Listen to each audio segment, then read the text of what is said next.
We're going to start tonight by talking about a bombshell because, as I mentioned last night, Wikileaks and its leader, cyber revolutionary Julian Assange, promised to release documents that would be devastating to both presidential candidates.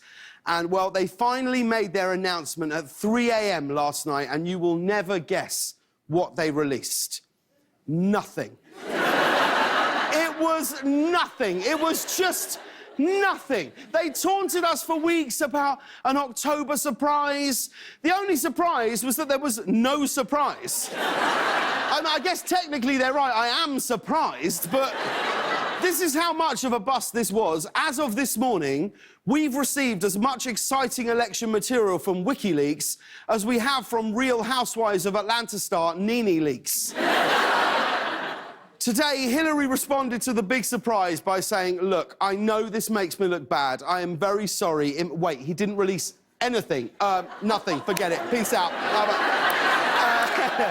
What Assange actually said in his announcement was that he'll be releasing more documents in the next 10 weeks. Your announcement can't be that you have more announcements. Like, imagine if Martin Luther King had said, I have a dream, and that dream is that I will have more dreams to be released every week for the next 10 weeks.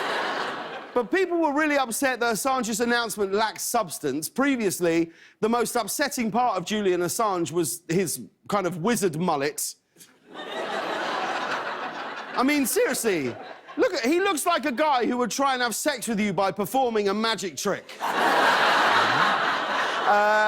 We have to talk about third-party candidate Gary Johnson, who appeared on news shows this morning to explain his recent gaffes. Now, you might remember Gary best from not knowing what the city of Aleppo was or not being able to name one foreign leader. And, well, he took the opportunity to clear the air, and boy, did he do a great job. First, there was the Aleppo moment where you didn't know what Aleppo was, and then you couldn't name your favorite foreign leader. So what's going on with you and foreign affairs? How do you explain those moments? Well, Allison, what is it, 5 days now after the name your favorite foreign leader? I still can't do that.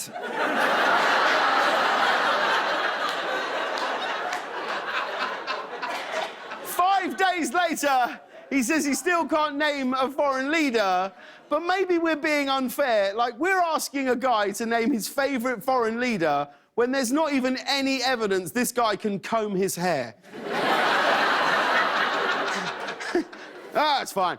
This was just one appearance. Later on MSNBC, Gary Johnson said that his lack of geographical knowledge is a plus because you can't get into a war with a country you can't find on a map. To which George W. Bush replied, actually,